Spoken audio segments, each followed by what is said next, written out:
Do you want to be a top amateur radio operator? Learn when to split your radio.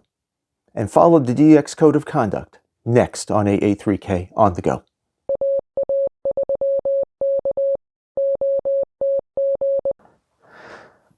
During the recent Bouvet Island and Sable Island DXpeditions, I noticed a lot of bad operating on the amateur radio bands. Now, I've been chasing DX for 20 years, and I have over 300 DXCC countries to my credit. So I've learned a thing or two about chasing DX, and a big part of it is following the DX Code of Conduct. Even Parks on the Air says, follow the DX Code of Conduct, because it's just good common sense operating procedures to make sure everyone gets a chance at working the station and tempers don't flare. So while I was chasing the Bouvet Island 3Y0K, I heard a lot of what are commonly called Kilocycle Kops on the DX transmit frequency. Now, the DXpedition knew that they were going to be inundated with calls, so they were operating what is known as split. They were transmitting on one frequency and asking everybody else to transmit on a slightly higher frequency. For CW, typical 1 to 2 kilohertz higher, but they went more, went over 5 kilohertz. And for a single sideband, they went 5, actually up to 20 kilohertz higher.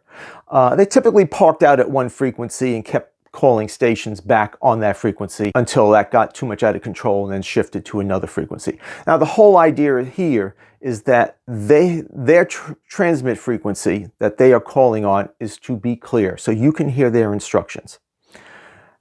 And then everybody else can be on other frequencies. If you have a good pan adapter with your radio, you can see where the previous contact was hopefully made and get to that frequency quickly. The spotting network also will typically report an accurate frequency, but not always. And this is where the DX Code of Conduct comes in. And it follows a dozen very sane, understandable steps. I'm not going to list them all out to you right this moment. I will put them in the description below, as well as links to them online. But one of the first things is listen, and then listen some more. Figure out how the operator of the DX station is running the pileup. Figure out what frequency that they want you to transmit on. Don't transmit on their frequency. Don't tell other people they're operating split or up.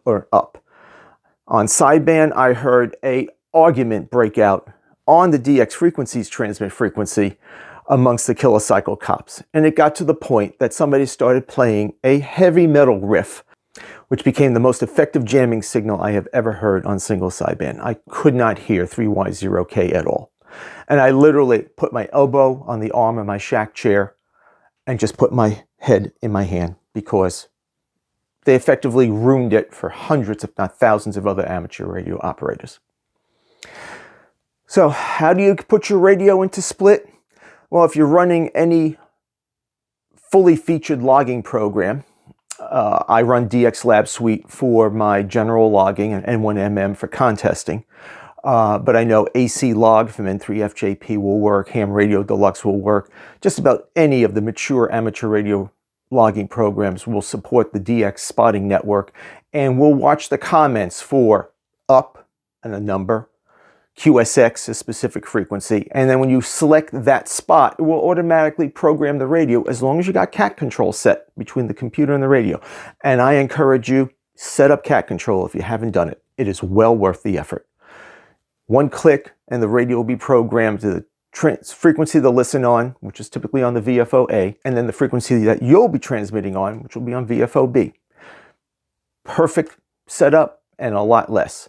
But that is also part of the DX Code of Conduct. Make sure the spot information is accurate. Again, listen. If the DX station says he's operating up 5 to 10, he is listening somewhere 5 to 10 kilohertz above where he is transmitting. So if he's transmitting on 14.200, he's listening 14.205 through 210. Not that hard. Now, some DX stations will jump around continuously within that range. Others will stay on a specific frequency. A lot of DXpeditions I've run to have only chosen I'm up 5, I'm up 10. I'm up a single specific amount of kilohertz from where they are transmitting. Now, all of the phase lock loop controlled radios, and we're going back to at least the 1980s, maybe even the 70s, all have the ability for, all have dual VFOs in them to operate split. Going before that time, you typically had to buy an external VFO to hook up to the radio. My first HF rig was an old Collins KWM2A, and I was looking and looking and looking for a external VFO so I could run split with that radio. And unfortunately, the time when I had that radio, which was the mid-1980s, they were scarcer than hen's teeth. So I never did find one before I sold the radio. I had replaced that radio with a Kenwood TS850, and it definitely had split operation. And I worked a lot of DX with that radio. And connected to the computer, clicking on the spot, and it would tell the radio, set VFO A here, set VFO B here, and you were good to go. What radios will do split? Well, basically every single radio since at least the 1980s forward has split built in, especially with the advent of phase lock loop VFO control.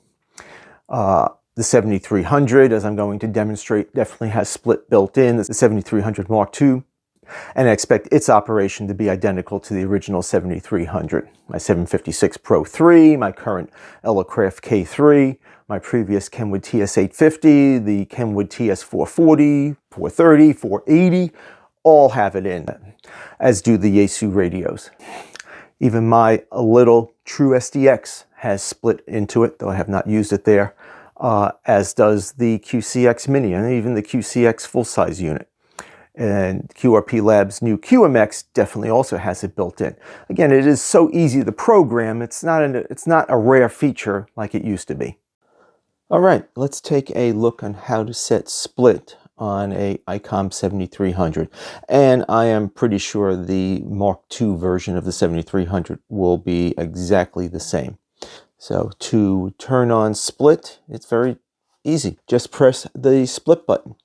And as you can see, VFO A is 14.300 here, and VFO B is 7.205.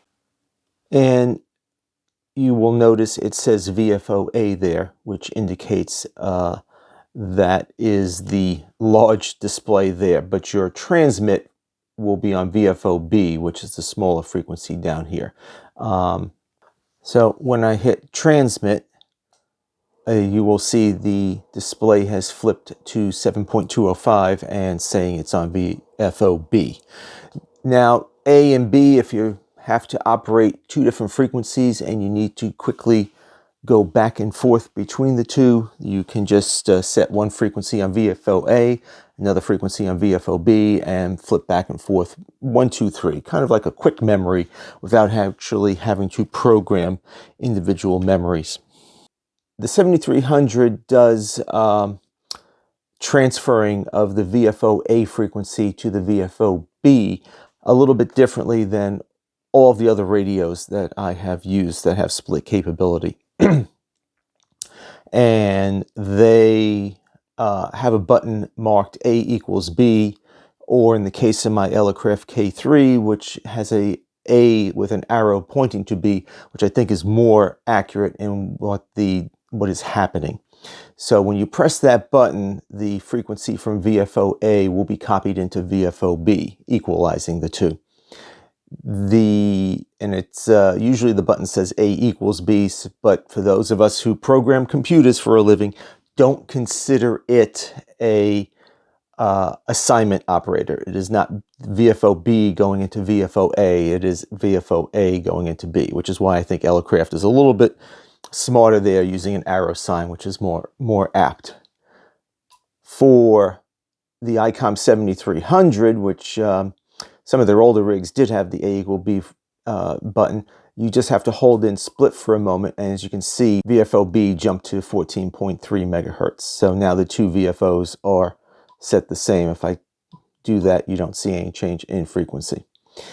Now, if you're using a logging program that is connected to the radio with an interface cable and you've clicked on a DX spot, which has the DX station listening to a different frequency that they're transmitting on, it will be automatically programmed into VFO A and B as appropriate. The radio will be set into split, and you're good to go. But in certain cases, you do need to do it manually.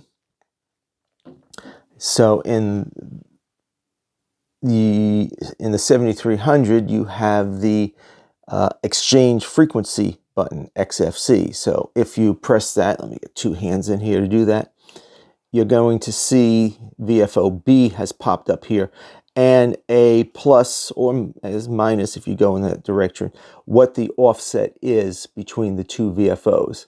So I'm currently cranking it up right now, and if it was, say, a phone operation where they're operating split, where it's typically 5 kilohertz higher, I just have to dial this up to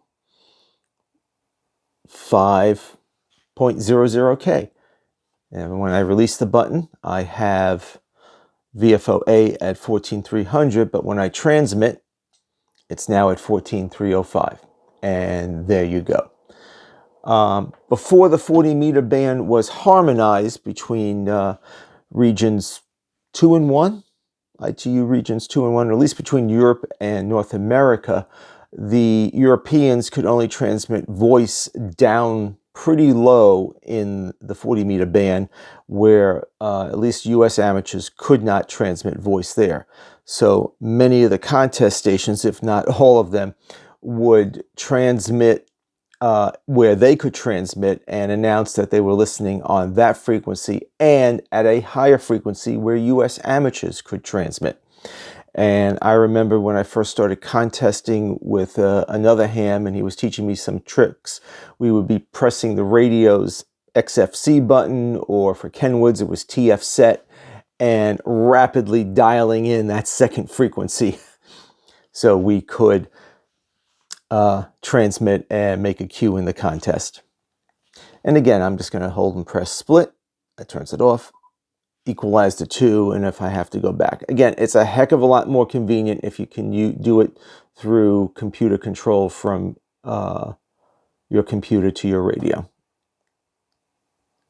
There you have it. When you're working a massive pileup on a DXpedition that's going somewhere that nobody's going to go back to for at least 5 or 10 years, if not longer, split operation is the way to keep things sane. Remember, listen to what the DX station is saying. If they're calling for Europe only and you're in North America, don't respond. If you can't hear the station, just don't throw your call out there. If they're calling for N3 and you're a K4, no, don't put your call back out there. If they're calling for an N3 ABC and you're N3 BC, hey, it might be they heard an A from somebody else and then your call, and put it together as that. Give your call so you can see if it truly was you. It is a bit of a game, and it takes a lot of very fast thinking to interpret what they're saying, but it's not impossible. I've been doing pileups in Parks on the Air. I've been doing pileups from a major contest station. You know, you can get completely inundated with information, and your ears have to sort all of that out. Hey, thanks for watching. I'll catch you the next time on AA3K On The Go.